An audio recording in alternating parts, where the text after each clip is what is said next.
पूर्ण परमात्मा सर्व सृष्टि रचनहार कबीर देव प्रत्येक युग में इस धरा पर अवतरित होते हैं और एक आम जनसाधारण की तरह लीला करते हुए अपने वास्तविक घर यानी सतलोक की जानकारी भक्त समाज को देते हैं। किंतु उस समय हर कोई परमेश्वर को नहीं पहचान पाता। आज से लगभग 625 वर्ष पूर्व भी पूरी सृष्टि को बुनने वाले पूर्ण परमात्मा कबीर साहिब जी ने काशी नगर की जुलाहा बस्ती में एक टूटी सी पंडित और ब्राह्मण कबीर साहिब जी की महिमा चारों तरफ फैलते देख ईर्ष्यावश आए दिन उन पर जुल्म करने की असफल कोशिश करते ही रहते थे।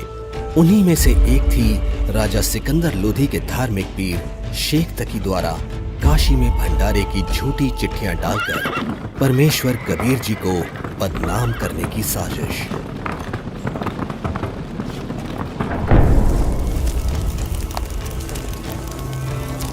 इस कबीर ने तो हम सभी का जीना हराम कर रखा है।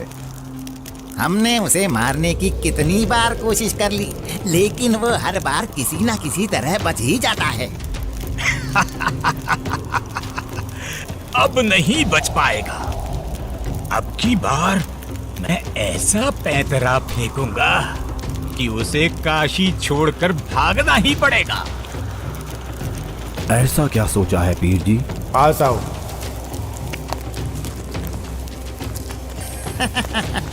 आपने भी क्या तरकीब सोची है?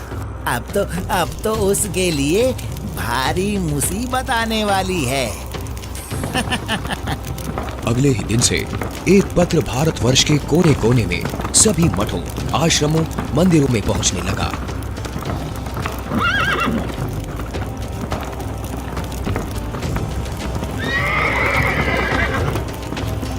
पत्र में लिखा था, मान्यवर कबीर सेठ पुत्र नूर अली अंसारी, जुलाहों वाली कॉलोनी, काशी शहर में 3 दिन का धर्म भोजन भंडारा कर रहे हैं, जिसमें सब साधु संत आमंत्रित हैं। भंडारे में प्रतिदिन प्रत्येक भोजन के बाद 1 सोने की मोहर व दोहर दक्षिणा में दी जाएगी। भोजन में लड्डू, जलेबी, हलवा, खीर, दही बड़े, मालपुए, रसगुल्ले आदि आदि सब मिष्ठान खाने को मिलेंगे। साथ में सूखा सीधा भी दिया जाएगा। सभी शिष्यों को बता दो, भंडारे में सभी को चलना है।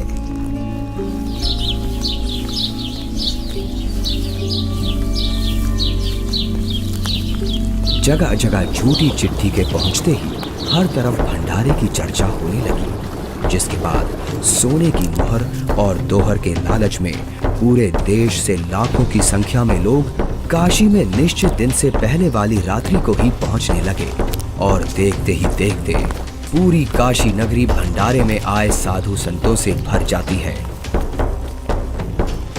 अरे भक्तों, आज इतनी भीड़ कैसे लगी है? तुम किस नींद में सोए हुए हो? तुम्हें पता नहीं, यहाँ काशी में कबीर नाम का सेठ 3 दिन का भंडारा कर रहे हैं, जिसमें प्रत्येक भोजन के साथ 1 सोने की मोहर व दोहर भी दी जाएगी। आपको कोई निमंत्रण पत्र मिला है? हाँ, ये देखो चिट्ठी। ये जरूर किसी की बदमाशी है। मुझे जल्दी से गुरुदेव को सब बताना चाहिए। गुरुदेव, गुरुदेव, गुरुदेव। क्या हुआ रविदास? गुरुदेव, आज तो अपनी काशी छूटेगी। उन दुष्टों ने तो हद कर दी।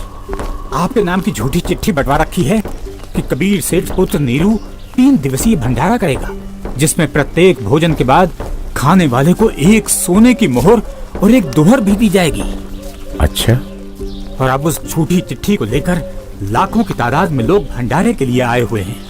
रविदास, आज तो सारी सीमाएं पार कर दी हैं उन नादानों ने। मैं गरीब आदमी, मेरे पास तो अपने परिवार के लिए ही मुश्किल से अनाज होता है। इतने लोगों को मैं कहाँ से भोजन खिलाऊंगा? आप अंदर से दरवाजा बंद कर लो और कोई भी आए तो खोलना मत। जब कोई नहीं मिलेगा तो थक हार कर अपने आप वापस चले जाएंगे। गुरुदेव, ये नकली धर्म के ठेकेदार रोज आपके खिलाफ कुछ ना कुछ षड्यंत्र रचते ही रहते हैं। कोई बात नहीं रविदास, जैसे तैसे आज का दिन और निकाल लेते हैं। रात को निकल जाऊंगा मैं अपने परिवार को लेकर कहीं दूर।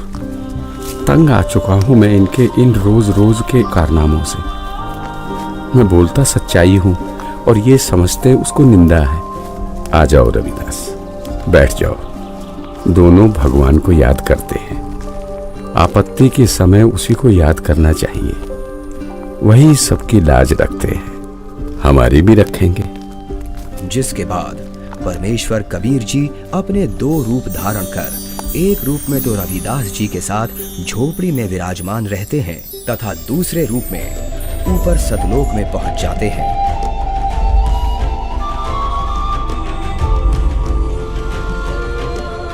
जहां असंख्यों बैल उनका इंतजार कर रहे होते हैं, जिनके ऊपर टंगे झोलों में भंडारे के लिए टेंट का सामान और पका पकाया भोजन, लड्डू, जलेबी, कचौड़ी, पकौड़ी सब लदा हुआ है। हे सृजनहार परमात्मा, जहाँ आप गए हो वो तो खाकी खंजूस स्थान है। वहाँ सारी उम्र लगे रहते हैं, फिर भी खाने को भोजन तक अच्छे से नसीब नहीं होता। आपके आदेश से हमने सब कुछ तैयार कर रखा है। परमेश्वर कबीर साहिब जी वहाँ खड़े अनंत कोटि बैलों में से केवल 9 लाख बैलों को और सेवादार रूप में वहीं की कुछ हंस आत्माओं को लेकर एक पल में सतलोक से चलकर काशी में प्रकट हो जाते हैं। आया है बंजारा केशो आया है, काशी आया माल अपारा केशो आया है बंजारा केशो आया है। 9 लाख बोडी बड़ी विशंबर, 9 लाख बोडी बड़ी विशंबर, दिया कबीर भंडारा केशो आया है बंजारा केशो आया है। धरती ऊपर तंबू ताने, धरती ऊपर तंबू ताने, चौपड़ के बंजारा केशो आया है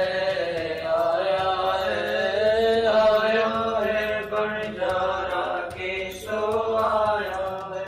कौन देश से बालद आई, कौन देश से बालद आई, ना कहीं बंजाने वाला केशो आया है बंजारा केशो आया है। अपरम पार पार गत तेरी, अपरम पार पार गत तेरी, कित उतरी जलधारा केशो आया है बंजारा केशो आया है। साहूकार नहीं कोई जाके, साहूकार नहीं कोई जाके, काशी नगर मजारा केशो आया है बंजारा केशो आया है। दास गरीब कल्प से उतरे, दास गरीब कल्प से उतरे, जिया पे अलख कर तारा केशो आया है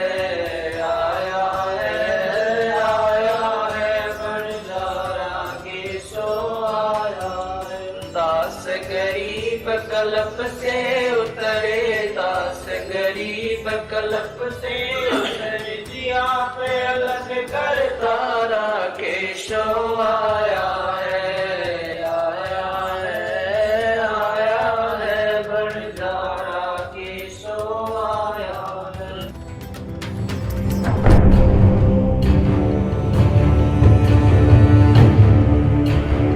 राजन, आपके गुरु का निमंत्रण आया है भंडारे का, आप चलेंगे नहीं क्या?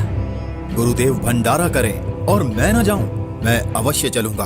काशी चलने की तैयारी की जाए।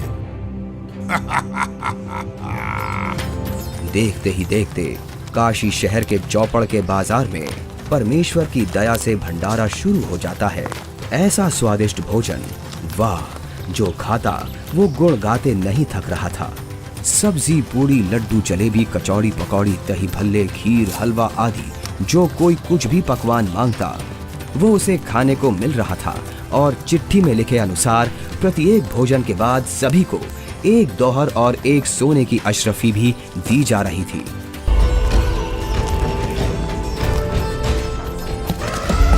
उधर से दिल्ली के बादशाह सिकंदर लोधी भी, जो परमेश्वर कबीर जी का शिष्य हो चुका था, अपने धार्मिक पीर शेख तकी के साथ भंडारे में पहुंच जाता है। अरे ये क्या हो रहा है? ये भंडारा कैसे चल रहा है? भंडारे में परमेश्वर कबीर साहिब जी की जय जयकार सुनकर जहां शेख तकी ने सोचा तो था कि कबीर अपनी झोपड़ी छोड़कर भाग गया होगा और लोग उसको गाली दे रहे होंगे, किंतु उसके विपरीत भंडारा चलते देख शेख तकी के तो तन बदन में आग लग गई। हे भक्तों, कबीर साहिब जी किधर हैं? कबीर साहिब जी का तो मालूम नहीं, किंतु उधर सफेद तंबू में एक व्यक्ति बैठा है, वही भंडारे की सारी व्यवस्था किए हुए है।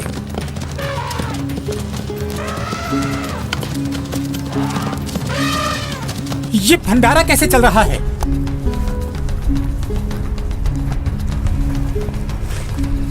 कौन है आप और कबीर जी से क्या नाता है आपका? मैं एक बंजारा हूँ और कबीर जी मेरे पगड़ी बदल मित्र हैं। उनका संदेश मेरे पास गया था कि एक छोटा सा भंडारा करना है, थोड़ा सामान लेते आइएगा। और भंडारा चल रहा है।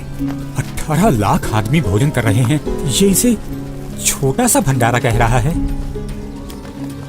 कबीर जी कहाँ हैं? वो क्यों नहीं आए? हे राजन, उनका दास जो बैठा है, उनको तकलीफ उठाने की क्या आवश्यकता? आप भोजन ग्रहण कीजिए। नहीं नहीं, भोजन भंडारा तो मैं गुरुदेव के दर्शनों परांत ही करूंगा।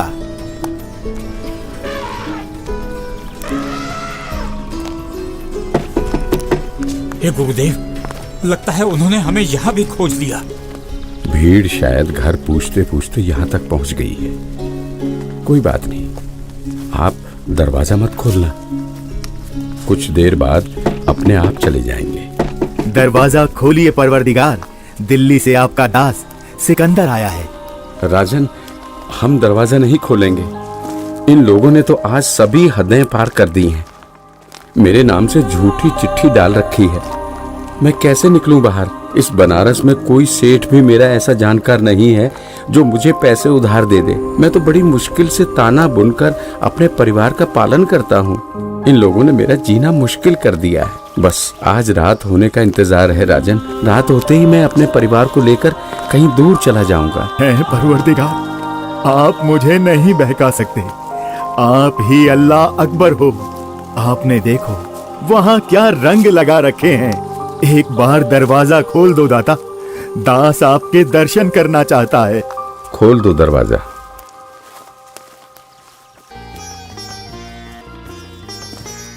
हे परवरदिगार, भंडारे में सभी जगह आपकी जय जयकार हो रही है। हर कोई आपके दर्शन करना चाहता है। दया करो परवरदिगार, दया करो।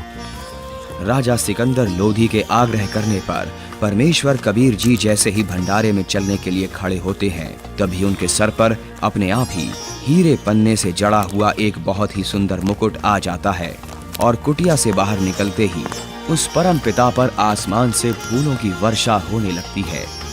रविदास जी, आज ये सेवा मुझ दास को दे दीजिए। आप तो रोजाना करते हो।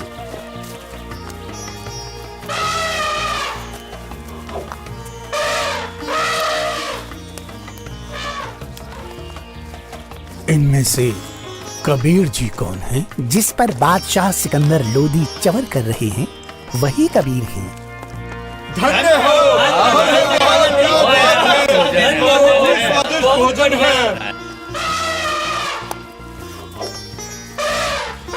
इसके बाद कबीर साहिब जी अपने ही दूसरे रूप केशों से मिलने के लिए उनके तंबू में आते हैं और जो ही परमेश्वर कबीर जी तंबू में प्रवेश करते हैं तो देखते ही देखते अपने आप उनके लिए एक सुंदर सिंहासन लगने लग जाता है, जिस पर चारों तरफ हीरे पन्ने मोती जड़े हैं। परमेश्वर कबीर साहिब जी आसन ग्रहण करते हैं। उधर परमेश्वर को देखने के लिए भंडारे में आई लाखों की भीड़ टेंट के चारों तरफ इकट्ठा हो जाती है, जिसके बाद केशव रूप परमात्मा कबीर जी से कहते हैं, हे परमेश्वर, आप अपने अद्भुत लोक को छोड़कर इस झूठ कपट वाले लोक में क्यों आ गए? आप इनका भला सोचते हो, इनको अमृत भोजन खिला रहे हो और ये आप ही के विरुद्ध इकट्ठा हुए रहते हैं। केशव, सब लोग मैंने ही रचे हैं, सबका धारण पोषण मैं ही करता हूँ। तू मेरे दुख को नहीं जानता, ये सब मेरे बच्चे ही हैं। अपनी अज्ञानता से ये काल के जाल में फंसकर भयंकर कष्ट उठा रहे हैं और उसी काल के प्रभाव से ये आज मुझे अपना दुश्मन मान रहे हैं। मैं इनको सत भक्ति देकर वापस लेने के लिए आया हूँ। परमेश्वर जी, आप हंस लोक को छोड़ इस जीव लोक में आए, जिनका हाड़, चाम और रक्त का बना शरीर है, जिसमें विष्ठा भरी पड़ी है। आप इनसे कैसे भक्ति कराओगे?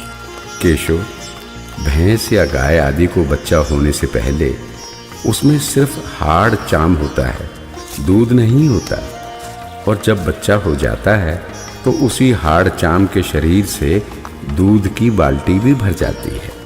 ठीक इसी प्रकार मैं इनमें भक्ति प्रवेश करूंगा और उस भक्ति से इस हाड़ चाम के शरीर में ही इनको सतलोक प्राप्ति होगी। हे परमेश्वर, ऐसे लोक में जहाँ जमीन पर पांव रखते ही दंड लगता है, ऐसे गंदे लोक में आपकी रहनी पर मैं बलिहारी। वही शेख तकी की चाल उसी पर उल्टी पड़ गई।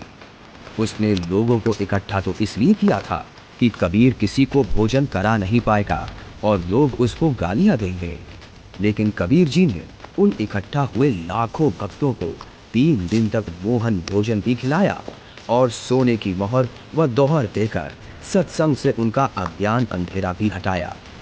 फिर भी ये सब शेख तकी से देखा नहीं गया। उसके अंदर जलती ईर्ष्या की आग इतने महान समागम में भी कमी ही ढूंढ रही थी और इसी आग में शेख तकी मुंह बनाकर सिकंदर लोधी से कहने लगा, चलो राजन, इसने क्या भंडारा किया है? बहुत अच्छा सा किया है। ऐसे ऐसे तो हम 100 भंडारे कर देंगे। शेख तकी ने जब इतना कहा ही था कि बोलते बोलते उसका मुंह टेढ़ा का टेढ़ा ही रह गया और वो गूंगा बहरा भी हो गया। उसने कुल 52 बार कबीर साहिब जी पर जुल्म किए, परंतु ये उसके जीवन की आखिरी बकवाद थी जो उसने कबीर परमेश्वर जी के साथ की। 3 दिन तक समागम चला। तीसरे दिन सेवकों ने बचा हुआ सामान व टेंट आदि बैलों पर लाद दिया और चल पड़े।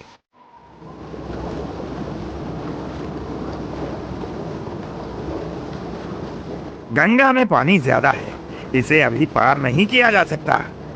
हाँ हाँ, अभी मत जाओ।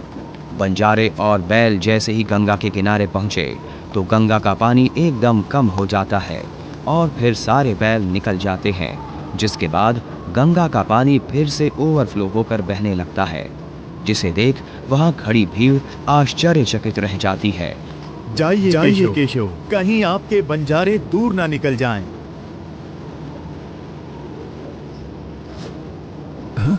ये क्या? कहाँ गए बैल, कहाँ गए बंजारे? राजन, जहाँ से आए थे वहीं चले गए। इससे पहले कि सिकंदर इस बात को समझ पाता, उसी समय केशव भी कबीर जी के अंदर समा गए। सिकंदर दंग रह गया। रोते हुए कबीर परमेश्वर जी के चरणों में दंडवत की।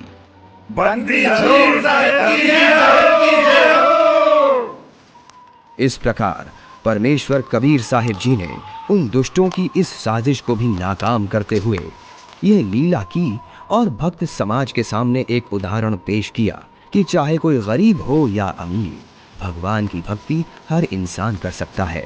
जैसे मैंने कपड़ा बुनकर अपना व अपने परिवार का पेट पाला और भक्ति भी की, तो समय आने पर परमात्मा ने मेरी लाज भी रखी। उसी प्रकार आप भी मुझ पर यानी परमात्मा पर विश्वास करो और भक्ति करो। फिर देखना, जब कभी भी आपको मेरी आवश्यकता होगी तो मैं आगे खड़ा मिलूंगा। पर्वत पर्वत मैं फिरा, कारण अपने राम, राम सही के संत मिले। जिन सारे सद्भाव सच्चा है। ये अनमोल ज्ञान जगत गुरु तत्वदर्शी संत रामपाल जी महाराज के सत्संगों का अंश मात्र है। संपूर्ण आध्यात्मिक ज्ञान के लिए सुनिए संत रामपाल जी महाराज के मंगल प्रवचन। आप संत रामपाल जी महाराज जी के मंगल प्रवचन संत रामपाल जी महाराज एप्लीकेशन पर भी सुन सकते हैं तथा उनके द्वारा लिखी पुस्तकें भी डाउनलोड कर सकते हैं।